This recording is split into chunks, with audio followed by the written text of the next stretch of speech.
नमस्ते विद्यार्थियों। इससे पूर्व क्लास में मैंने आपको सप्त विषयक वृद्धि वाली बात बताई थी। सप्त विषयक वृद्धि के अंतर्गत 7 ऐसे विषय अपन पढ़ेंगे जो वृद्धि से संबंधित है। जो मैंने पूर्व क्लास में आपको 3 नियम ऐसे बताए थे कि जो इन 3 नियमों के आधार पर गुण होने पर भी गुण नहीं हुआ और वृद्धि हुई है, तो ये अपवाद है, गुण के अपवाद है, जो गुण नहीं होकर वृद्धि हो जाती है। तो ऐसे अपवाद जो है परीक्षाओं में बहुत अधिक पूछे जाते हैं। तो आप इन सप्त विषय की वृद्धि वाले नियमों को आराम से 1-2 बार पढ़ोगे तो आपको बहुत अच्छी तरह से याद हो जाएगा, फिर कोई दिक्कत नहीं आएगी। तो 3 नियम अपन ने पढ़े थे कि एक तो पढ़ा था एत्यु धत्यु ठसु कि अवर्णांत उपसर्ग के बाद में इन गतो धातु से एति एदति और उठ आ जाता है, उठ का ऊह बनता है, तो फिर गुण नहीं होकर वृद्धि एक आदेश हो जाता है। पहले नियम में अपन ने ये पढ़ा था। दूसरे नियम में अपन ने पढ़ा था कि अक्षा दुहिया उपसंख्यानम, अक्ष के बाद में अगर उइनी पद आ जाता, बस इसने एक ही शब्द के बारे में बता दिया कि अक्ष के बाद अगर उइनी आएगा तो फिर गुण मत करना, वृद्धि एक आदेश कर देना। अक्षोणी के बारे में मैंने आपको बताया था कि अक्षोणी एक सेना होती है जिसमें संख्या भी बताई थी कि इसमें 4 प्रकार की सेनाएं होती है, जो मैंने आपको डिटेल में बताया है। उसके बाद में अक्षा दुहिया उपसंख्यान में अपने अक्ष के बाद में उइनी रहने पर अक्षोणी शब्द बनाया है, वहां पर भी वृद्धि एक आदेश कर लिया था। तीसरा जो मैंने बताया था आपको, उसमें मैंने बताया था स्वादि रे रीनो। स्वादि रे रीनो स्व के बाद में इर आ जाता है, फिक्स है। संस्कृत में एक सबसे बड़ा फायदा यह है कि इसके अंतर्गत ये सारे शब्द फिक्स है। पूछेगा तो कोई पूछेगा, जैसे स्वधनी ईर से क्या बनेगा, तो शेरी स्वेर बनेगा, और स्त्रीलिंग में बनाएंगे तो शेरी बनेगा। तब आपको ये पता होना चाहिए कि बस एक फिक्स याद करने पर अगर वो अपना प्रश्न सही हो जाता है, अथा नहीं है, फिक्स है सारी चीजें। तो अपन इस प्रकार से आराम से जंग जीत लेते हैं कि अगर फिक्स चीज में से फिक्स पूछा जाता है तो वो अपन को याद कर लेनी चाहिए। एक बार अच्छी तरह से याद कर लो, याद करने के बाद में फिर कोई भी कंपटीशन फाइट कर लो, फिर भूल जाओ चाहे कोई दिक्कत नहीं है, लेकिन एक बार तो आप अच्छी तरह से आपको याद करना पड़ेगा। इस प्रकार 3 नियम मैंने आपको बताए थे कि ये 3 नियमों में यहाँ वृद्धि एक आदेश हो जाता है, ऐसा मैंने आपको बताया था। उसके बाद में अगला जो नियम आता है 4 नंबर का, वो है प्रादु ओडो डे से प्रादु होडो डे से सेसु से सेसु, प्रादु होडो डे से सेसु। इसके अंतर्गत ये एक सूत्र है, प्रादु होडो डे सेसु। यहाँ के अंतर्गत इसमें भी यही बात बताई गई है। देखो अपन अलग अलग निकालेंगे। प्रादु, प्र का मतलब प्र उपसर्ग होता है। प्र उपसर्ग के बारे में मैंने बताया, उपसर्ग 22 होते हैं। तो एक प्र उपसर्ग है, इस प्र उपसर्ग के बाद में प्रात दे रखा है यहाँ पर। इसका मैं पहले आपको खंडन करके बताता हूँ। प्रात, फिर ऊ है, फिर ऊ के बाद में उडे, फिर उडी, फिर एस और फिर एस, ऐसे दे रखा है। एस और एस ऐसा दे रखा है। अब प्रात का मतलब प्र उपसर्ग होता है, यानी प्र उपसर्ग के बाद में क्या आ जाए, वह आ जाए,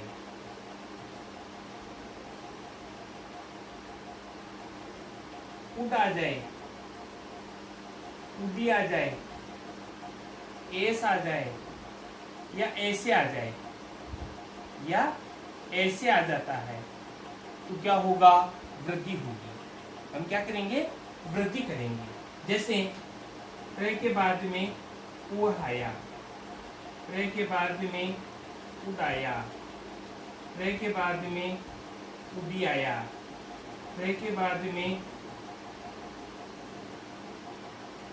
एस आया, और प्र के बाद में एस से आया। ठीक है, तो यहाँ पर भी क्या होता है, प्र में होता है और प्र में ऊ होता है। आज गुण से गुण की प्राप्ति होनी चाहिए, लेकिन गुण की प्राप्ति नहीं होकर यहाँ पर अलग से नियम आया गया, प्रातु होडो डे से शेषु, इसलिए कह दिया कि प्र उपसर्ग के बाद में अगर उ है, उड, उडी, एस और एस से पद आ जाता है तो फिर गुण नहीं होकर वृद्धि होगी, गुण का यहाँ अपवाद हो जाता है और वृद्धि होती है। तो कई बार ये प्रश्न पूछा गया है कि प्र धन उ से क्या बनेगा, तो अपन देख लेते हैं कि ए के बाद में उ आया है, आद गुणे से गुण हो जाएगा, गुण करके प्रोह बना लेते हैं, तो वो गलत हो जाता है। इसलिए ध्यान दीजिए, यहाँ पर वृद्धि होगी, क्या बनेगा, प्रोह बनेगा, प्रोड बनेगा, प्रोडी बनेगा और प्रेस्य बनेगा, डबल मात्रा हो जाएगी, और यहाँ पर भी प्रेस्य बनेगा। इस प्रकार फिक्स गिना दिया इन्होंने, एक फिक्स शेड्यूल बना दिया कि इन शब्दों पर रहने पर वृद्धि होगी, गुण नहीं होगा। यह सब गुण की प्राप्ति होती है, तो अपन इन शब्दों को याद कर सकते हैं, आराम से याद हो जाएंगे कि इनके बाद में ऐसा होगा तो अपन वृद्धि ही करेंगे, गुण नहीं करेंगे। तब प्रश्न ऐसे पूछ लेते हैं, तो उपधन, गंगा या उदकम पूछ लेते हैं, या फिर कोई भी ऐसा उदाहरण देकर पूछ लेते हैं कि ए के बाद में उ आया है तो ओ बनता है। इसी प्रकार पह के बाद में उ आएगा तो क्या बनेगा, तब वो अब उसमें ऑप्शन में ये भी आ सकता है प्रो है, और ये भी आ सकता है। तब हमें ये नियम याद होनी चाहिए, तब अपन उसको सही कर सकते हैं, अन्यथा सही नहीं हो पाता है। तो ये चौथा नंबर का जो नियम है उसका नाम है प्रादु होडो दे से शेषु। इसके माध्यम से अपन ये 5 नियम उदाहरण बनाते हैं। उसके बाद में 5 यानी सप्त विषय वृद्धि के अंतर्गत चौथा जो विषय है वो मैंने आपको बता दिया है कि चौथा जो विषय है इसके अंतर्गत कौन सा नियम आता है। अगला जो नियम है 5वें नंबर का वो है रीते च तृतीया समास। रीते च तृतीया समास एक वार्तिक है, ये कहता है कि ऋत आदि के पर में रहने पर, ऋत आदि के पर में रहने पर तृतीय तत्व समास हो जाता है। तो अपन जो है अभी पढ़ रहे हैं, चाहे उपसर्ग अ वर्ण के बाद में देख रहे हैं, लेकिन देख क्या रहे हैं अपन, केवल अ या आ देख रहे हैं। उसके बाद में जो ई उ री ली ये आते हैं तो फिर गुण होता है, ऐसा अपन ने पढ़ा है। तो इन्होंने क्या कहा है कि अ या फिर आ के बाद में अगर रित पद आया है, रित पद आया है, और रित पद के आने पर अगर उस शब्द में तृतीया समास है, तृतीया तत्पुरुष समास, तृतीय तत्पुरुष समास यानी तृतीय समास का मतलब तृतीय तत्पुरुष समास होता है, तृतीय तत्पुरुष समास है। अगर तृतीय तत्पुरुष समास है और ए और आ के बाद में अगर रित पद आया है तो फिर गुण नहीं होगा, वृद्धि एक आदेश हो जाएगा।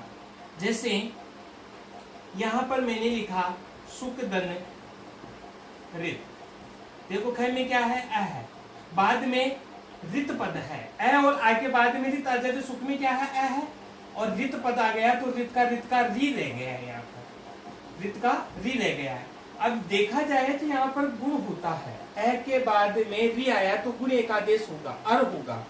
लेकिन यहाँ पर क्या हुआ है कि अगर रित पद आया है और ए आ के बाद आया है, अगर ऐसी स्थिति होने के बाद भी अगर उसमें तृतीय तत्पुरुष समास है तो फिर वृद्धि कर देना। अगर तृतीय तत्पुरुष समास नहीं है और ए और आ के बाद में रित आया हुआ है तो फिर वृद्धि नहीं होगी, उसमें तृतीय तत्पुरुष समास होना अनिवार्य बताया है। अगर ऐसा पद है जिसमें तृतीय तत्पुरुष समास नहीं है तो फिर वहां पर वृद्धि का आदेश नहीं होगा। तब हमने देखा कि ये जो इससे जब बनाते हैं तो इसमें तृतीय तत्पुरुष समास है कि नहीं है। जब अपन वृद्धि करते हैं तो ये क्या बन जाता है, यहाँ पर आर बनता है, आर वृद्धि होती है, और अपन इसको सुकार्त के रूप में बनाते हैं। किसके रूप में बनाते हैं, सुकार्त, यानी सुख से प्राप्त। ये जो सुकार्त है इसके अंतर्गत अपन देखते हैं कि इसके अंतर्गत तृतीय समास है क्या, यानी सुख से प्राप्त, सुकेन सुकेन ऋत, सुकेन ऋत, यानी सुख से प्राप्त। सुख से प्राप्त मतलब क्या हुआ कि यहाँ से द्वारा इत्यादि जो है तत्पुरुष समास का होता है करण, क्रम जो है कारक है उसका होता है, जो करण कारक है उसमें तृतीया विभक्ति होती है, और तृतीय जो विभक्ति है उसके अंतर्गत अपन तृतीय तत्पुरुष समास के नाम से जानते हैं। तो सुख से प्राप्त इसमें सुखार्थ में तृतीय तत्पुरुष समास है। इस कारण से यहाँ पर ए के बाद में री रहने पर वृद्धि आर होती है। जैसे गुण अर होता है तो वृद्धि क्या हो जाती है, आर हो जाती है। इस कारण से एक सुखार्थ पद बन जाता है। जैसे अपन सुखार्थ के बाद में देख लेते हैं, जैसे दुखार्थ, दुख से प्राप्त। अब दुख से प्राप्त में भी जो है कौन सी विभक्ति है, कौन सा समास है, तृतीय तत्पुरुष समास है। मैंने लिखा यहाँ पर दुखार्थ, दुखार्थ ऐसे लिखा। दुखार्थ का मतलब दुख से प्राप्त, दुख से प्राप्त, दुख से प्राप्त यानी दुखे न वृथा, यानी दुख से प्राप्त तो दुख शब्द रहेगा, दुख से रित आएगा। अब खे में क्या आया है, बाद में रित का री है, यानी ए और आ के बाद में रित पद रहने पर वृद्धि एक आदेश होता है अगर उस पद में तृतीय तत्पुरुष समास है। तो तृतीय तत्पुरुष समास तो इसमें है ही, यहाँ पर वृद्धि एक आदेश कर देंगे तो क्या बन जाएगा, आर बन जाएगा। जब आर बनेगा तो इसका मूल पद क्या बनेगा, मूल शब्द बन गया दुखार्थ। तो दुखार्थ सुखार्थ इसके अंतर्गत कौन सी संधि होती है, वृद्धि संधि होती है। ये बात कौन कहता है, ये रीते से तृतीय समास्य कहता है। क्या कहता है कि अ और आ के बाद में रित पद के रहने पर वृद्धि होती है अगर शब्द में तृतीय तत्पुरुष समास हुआ है तो। अगर तृतीय तत्पुरुष समास नहीं हुआ है तो फिर वृद्धि एकादेश नहीं होगा। ये बात इसमें बताई गई है। अब आगे जब अपन चलते हैं तो इसका छठा नंबर का जो सप्त विषय वृद्धि का जो छठा नियम है वो आता है। छठा नियम जो आता है वो क्या कहता है, वो कहता है प्रवत्सर कमल वसनान दशाना मृणे, प्रवत्सर कमल वसनान दशाना मृणे, प्रवत्सर कमल वसान दशाना मृणे। देखो छठे नंबर का जो आया प्रवत्सर कमल वसनार्ण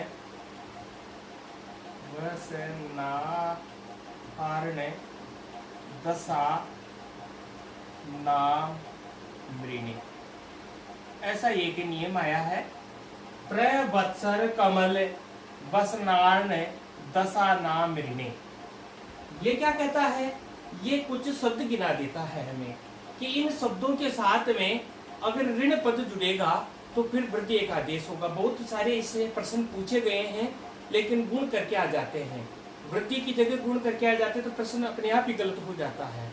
इसलिए जो नियम बताए जा रहे हैं उनको आराम से अच्छी तरह से याद कर लीजिए, एक दो बार पढ़ोगे फिर आपको बहुत अच्छी तरह से समझ में आएगा।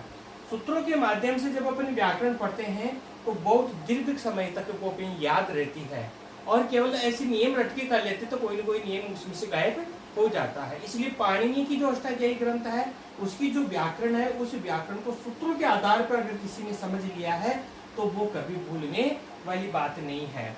यहाँ पर इन्होंने शब्द गिनाए, क्या गिनाए, प्र, वत्सर, कमल और वसन और ऋण, इन 10 और 10 प्र, वत्सर, कमल, वसन, ऋण और 10 इनके बाद में अगर ऋण आ जाए, देखो क्या कहा, मैं अलग अलग बताता हूँ। प्र के बाद में प्र, वत्सर, वत्सर, कमल, कम्बल, फिर आया वसन, वसन, वसन, फिर क्या आया ऋण, फिर क्या आया 10 शब्द गिना दिया आपको, प्र, वत्सर, कम्बल, वसन, ऋण 10।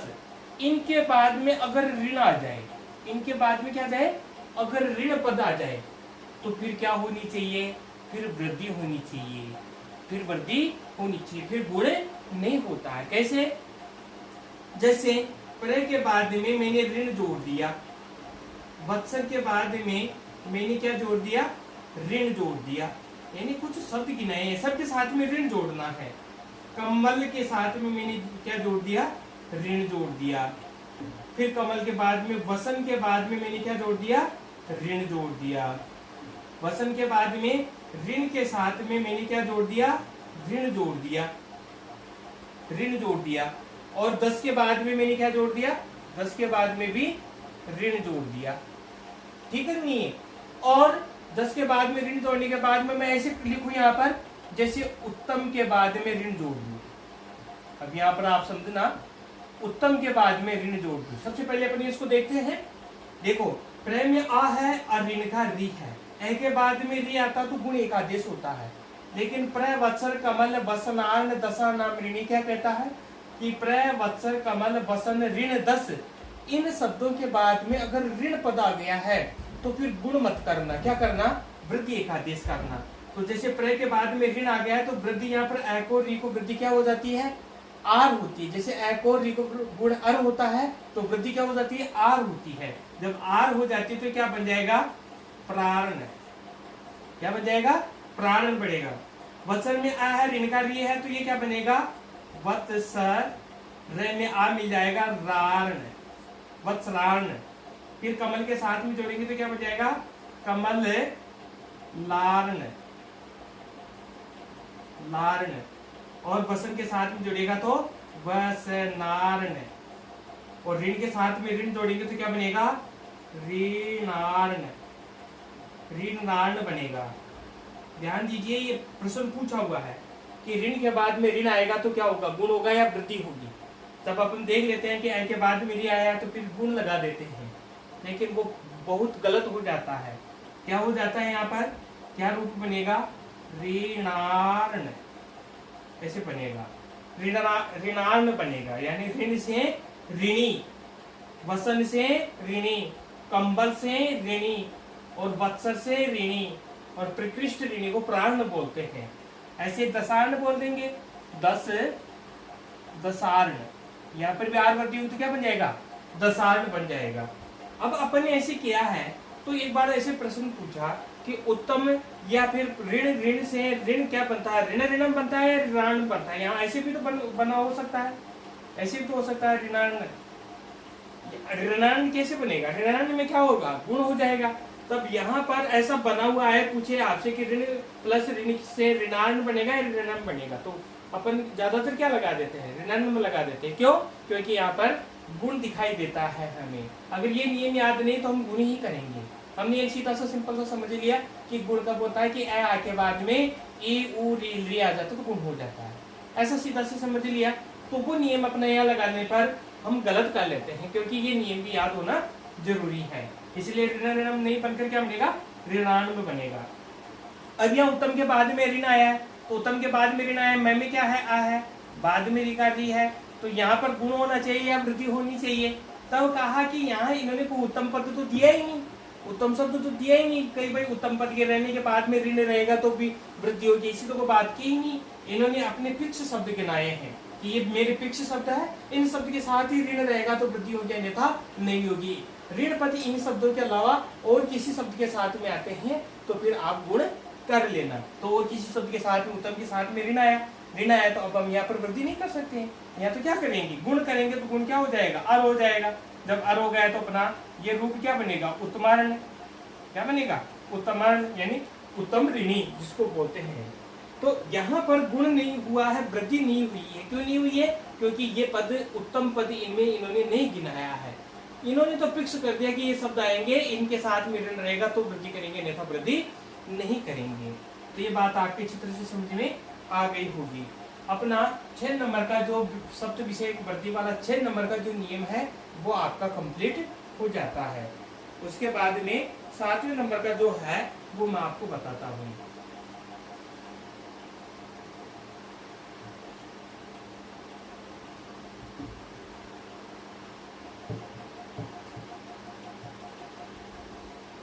उसके बाद में देखिए आप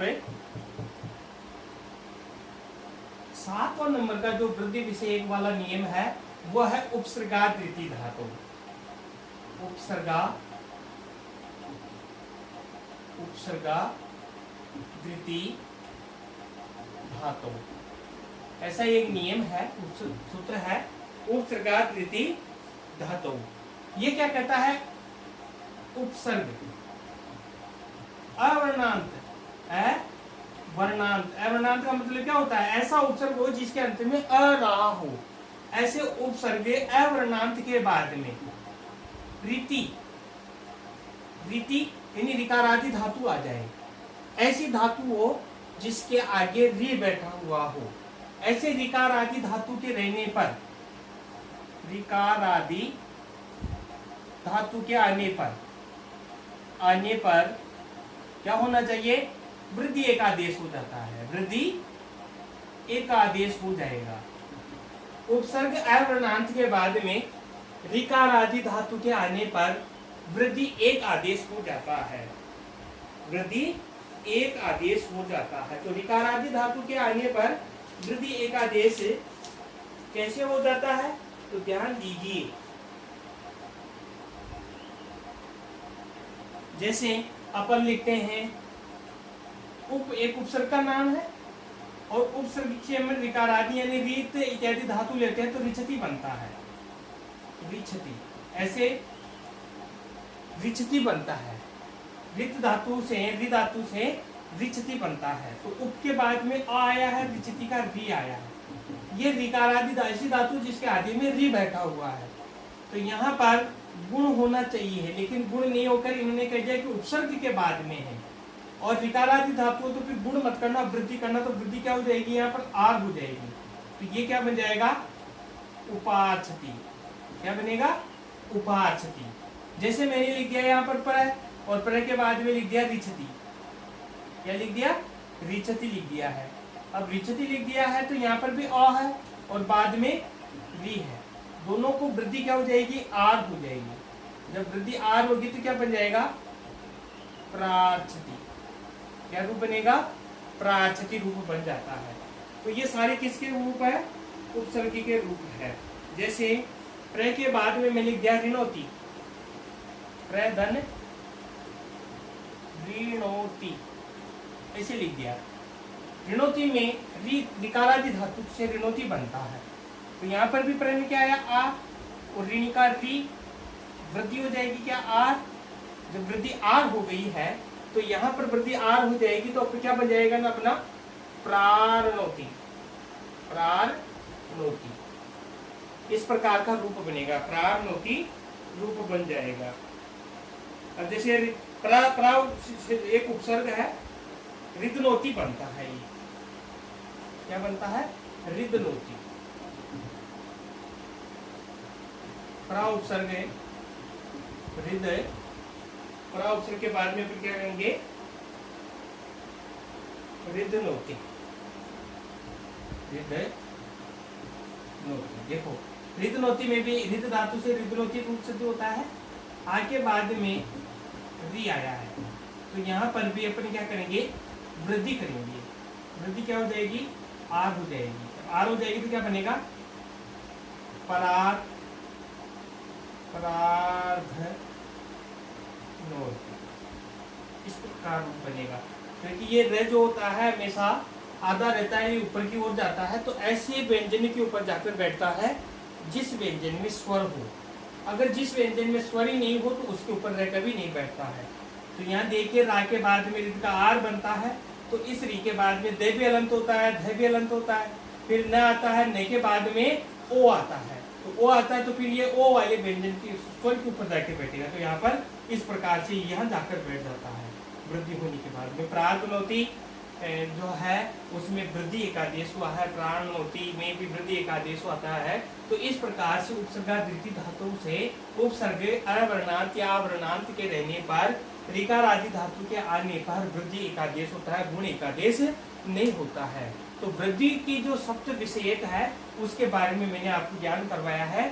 ये आपकी जो 6 नंबर की क्लास कंप्लीट होती है कि जो वृद्धि है उस वृद्धि के अंतर्गत ऐसे 7 विषय बताए गए हैं जहां पर गुण की प्राप्ति होती है लेकिन गुण नहीं होता है, वृद्धि एक आदेश होता है। तो इन 7 विषयों को आप अच्छी तरह से याद कर लेना। वृद्धि वाले में से बहुत ही प्रश्न पूछे जाते हैं और ये विशेषकर सप्त विषय वृद्धि में से तो आते ही आते हैं। तो ये जो है आप अच्छी तरह से समझ लेना। Thank you.